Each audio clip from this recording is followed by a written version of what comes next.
Alright, welcome back mga kabayan dito po sa ating munting YouTube channel, ang Large TV 51. Pag-usapan po natin ito po mga kabayan na isang kaanib sa INC na isang retiradong general sa PNP na ito nga po ay nawawala.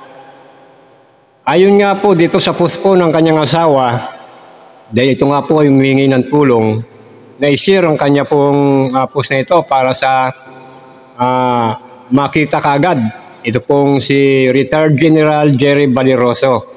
Ito po ang post ni kapatid na Nida Valeroso. Ito po yung asawa, mga kababayan at mga mahal na kapatid. Basahin ko po. Ako po si kapatid na Nida Valeroso, na asawa ni Retired General Jerry Valeroso. Sana po ay matulungan niyo po kami ng aking mga anak na ipakalat ang post na ito para sa mabilisang paghahanap sa kanya, dahil halos 2 buwan na siyang nawawala. Kung sino man po ang nakakita o may impormasyon sa ikinarurunan niya, paki-message nyo po kami sa number na ito mga kababayan. Ito po yung numero 096607200642. O ito pa po yung isa, 0975584319. Yan. Ayan po mga kababayan at mga mahal na kapatid, kung mayroon po kayong impormasyon, i-message nyo lang po sa numerong ito na ipinost po ng kapatid na Nida Valeroso. Alam nyo po mga kababayan, ito pong si Retired General Jerry Valeroso ay isa po ito sa tumistigo laban po kay Leila de Lima noon po, noong panahon po ni Duterte, na kusan nga po ito pong si de Lima ay inakusahan ni Rodrigo Duterte na isa po sa mga sabi nga nagbibigay ng droga, lalo na po dyan sa Bilibid, mga kababayan. Ito pong si General Jerry Valeroso, mga kababayan, ito po ay na-interview. Nagpa-interview po ito noon po, noong 2022. Malapit na pong magtapos ang termino po ni Duterte.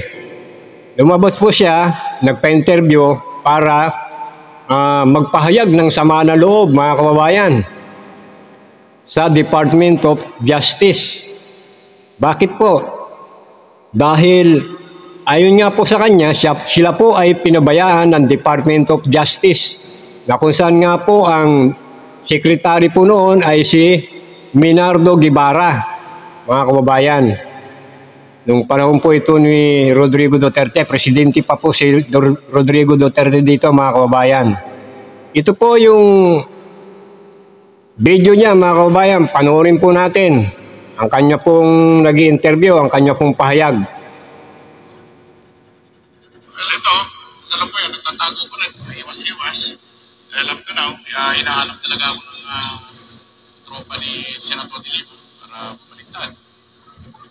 Senator Price ba ngayon, dalawa natin dito, dapat yung Senator de Lima, nagpahayag ka, pag-atras naman yung testimony.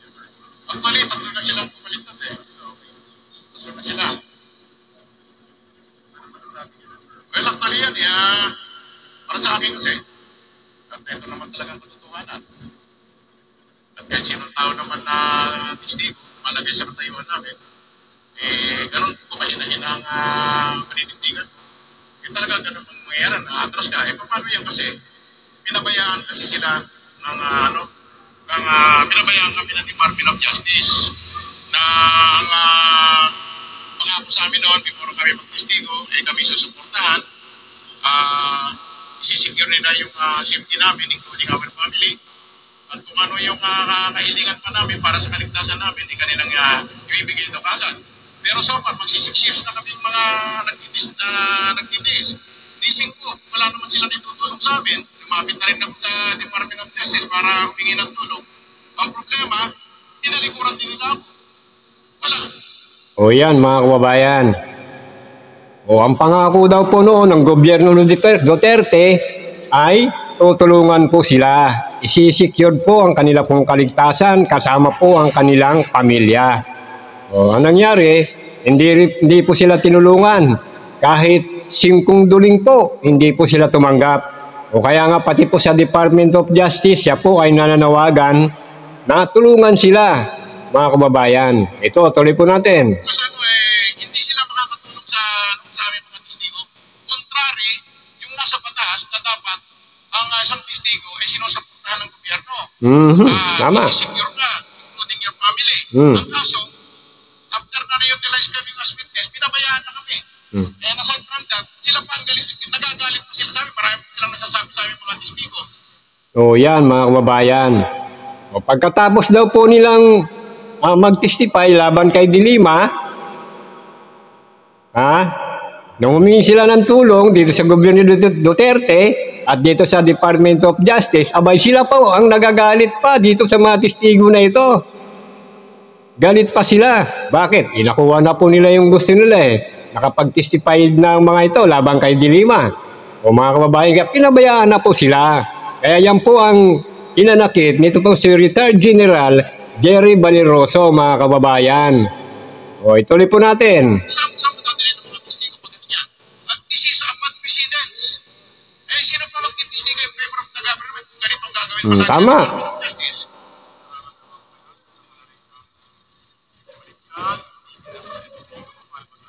Ako, kahit anong mangyari, hindi ako babalikan. Kasi, ang paninindigan ko, kahit man hindi ako sinuportahan, hindi nila ako sinecure, kung ano yung nasabi ko, nag-testify ko sa korte, yun ang paninindigan ko, kahit anong mangyari, tatayuan ko yan. Well, kung tuloy-tuloy ang paglilitis, palagay ko naman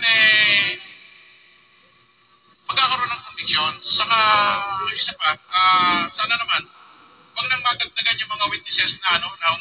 Kasi, the more na natatagdagan yung mga witnesses na umurong, humihina lalo ang kaso. So, alam niyo po, mga kababayan, tama po yung sinabi niya. The more na umuurong yung mga testigo, humihina po talaga ang kaso. O hanggat nga po sa maaaring ito ay dismiss na lang. O katulad nga po dito kay De Lima, mga kababayan, hindi po ba na yung 3 witness ng gobyerno ni Duterte noon ay umatras? O, umatras, inurong nila ang kanilang statement laban kay De Lima. O kaya po nangyari, napawalang bisa yung kaso ni De Lima. Kaya po siya ay nakalaya, mga kababayan. ginaya. Kasi 6 years na kami nagtitiis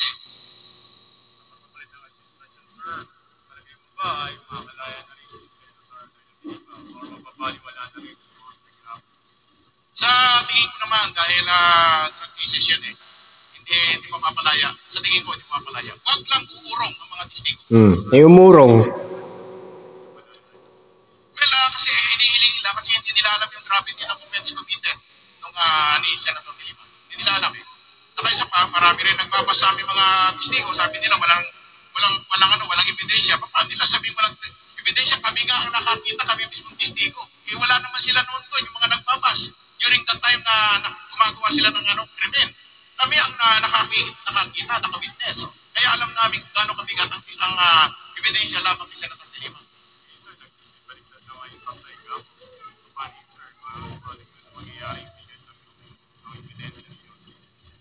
Well, naman yan meron pa naman natitirang 2 kaso sa tingin ko naman, hindi masyadong nakaka-apekto yung pagbaligtad ng 3 testigo. Ikaw, sir, saan ka muli lumabas? Ako lumabas ako para gusto ko ipaabot sa susunod na administrasyon, lalong-lalo na sa papalit kay Secretary Guevara na Secretary Boying Remulla, nasama, baguhin nila at itama nila yung sistemang nangyayari ngayon. Para sa ganon, hindi na ito maulit-ulit na merong mga government witness na maatras. O yan, mga kababayan. Kaya daw po pala siya lumabas, dahil ito nga po ay nagtatago. Lumabas po siya para manawagan po sa susunod na administrasyon. Ito nga po, sa administrasyon ng PBBM. Dahil dyan po sa interview na yan, si Duterte pa po ang presidente dyan. At ang secretary ng Department of Justice ay si Minardo Guevara. Kaya nga po siya, nananawagan siya ngayon sa papasok na administrasyon ni PBBM at kay Boying Rimulya na siya nga po, ito po ang papalit kay Minardo Guevara bilang Secretary of Department of Justice. Ang ibig sabihin, mga kababayan, sa panahon pala ni Digong, mga kababayan, diyan sa Department of Justice, sa pamumuno ni Minardo Guevara, hindi po pala maayos ang kalakaran dyan sa Department of Justice, mga kababayan. Ibig sabihin, pabaya po sila. Ayan po ang hinaing ni retired General Jerry Valeroso. Ayan, kaya nga po galit na galit siya dito kay Minardo Guevara. Dahil sila po ay pinabayaan. Hindi po sila tinulungan. O kaya po siya nananawagan sa papasok na administrasyon. Ito nga kay PBBM at kay Secretary Boying Rimulya na baguhin ang sistema sa Department of Justice, mga kababayan, dahil hindi pala maganda ang kalakaran dyan sa panahon ni Duterte. Ayan, mga kababayan.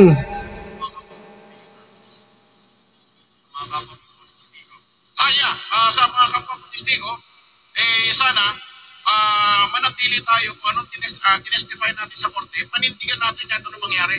Huwag tayo magpapadala sa suhol, huwag tayo magpapadala sa pananakot.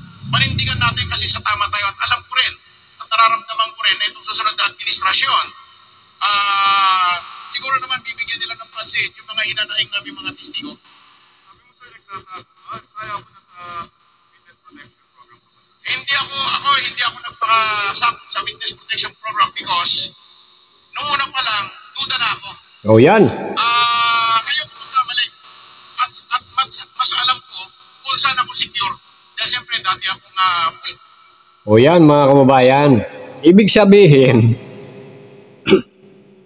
hindi siya nagpailalim sa witness protection program ng gobyerno ni Duterte noon, mga kababayan. Sabi nga niya, duda ako dyan. O, alam ko naman isip ang sarili ko dahil dati naman siyang pulis. O, kaya pong ginawa niya, nagtago na lang, mga kababayan. Dahil wala nga po siyang tiwala sa gobyerno ng Duterte. O, sa witness protection program na ibibigay sa kanya, hindi siya nagpasakop dahil wala nga po siyang tiwala. Ayan po, mga kababayan. Tuloy po natin. Alam ko kung paano ko isisecure ang sarili ko.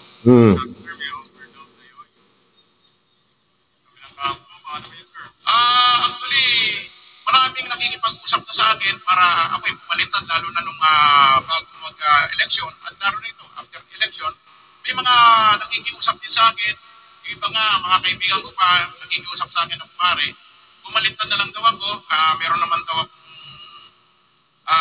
reward pag sa pagpalitan ko. Sabi ko, ito po palang interview na to, mga kababayan. Ibig sabihin, tapos na po palang eleksyon dito. Nanalo na po si PBBM. Pero hindi pa siya nakakopo. Si Rodrigo Duterte pa rin ang presidente rito, mga kababayan. Ha? Tuloy. Hindi ko kayang gawin yan. Dahil meron na kung yung iba nga ako pumalitan, ako hindi, dahil ako may sarili akong paninindigan. Ang panawagan ko sa DOJ ngayon, dahil nandiyan pa rin si Secretary Guevara, sana ako, Mr. Secretary, dapat sana, gawin mo yung trabaho mo. Dapat yan, tingnan mo yung kahilingan, yung mga karaingan namin mga testigo, hindi yung pinababayaan mo porque ba hindi ka affected kung mapatay kami. Madisgrasya ang pamilya namin dahil sa pagtestigo namin. Bakit apektado ka? Hindi kasi apektado kaya pinabaliwala mo kami. Ako talaga, nagagalit ako sa kanya dahil pabaya siya. Hindi niya ginagawa yung trabaho niya. Parang O yan, mga kababayan. Talagang galit na galit siya kay Secretary Minardo Guevara, mga kababayan. Kung saan nga po, ito po ang Secretary ng Department of Justice. Ayan. O bakit hindi ninyo ginagawa yung trabaho nyo? O, kaya po lumabas po ito si Jerry Valeroso, mga kababayan Masamang-masama talaga ang loob niya. Dito kay Secretary Minardo Guevara, mga kababayan. May lumalabas pang balita ngayon na pinalalabas po ng kabilang grupo na ito daw pong si Jerry Baliroso ay nabayaran. Pero sa interview niya dyan po, mga kabayan, hindi siya magpapabayad. Tapos ang nangyari po ngayon, mga kababayan, dahil nga po sa ito nga po ay nawawala, na almost 2 months nang nawawala. Ito pong mga DDS na ito, ibinibintang po nila sa gobyerno ni PBBM. Sa gobyerno po ni PBBM nila ibinibintang ito. Ngayon ito naman, ang lumalabas ng mga balita rin, mga kababayan, na ito nga pong siya ay bumaliktad na rin. Itong si Jerry Baliroso, mga kababayan. O kaya, alam naman po natin, dahil nga po sa pinahayag niya dyan, naggalit siya dito kay Minardo Guevara, na panahon ni Duterte, na pinabayaan sila, hindi sila tinulungan. O paano kung halimbawa, totoo nga yung balita na ito nga ay bumaliktad na rin at hindi na binawi nga po yung testify niya laban kay Dilima.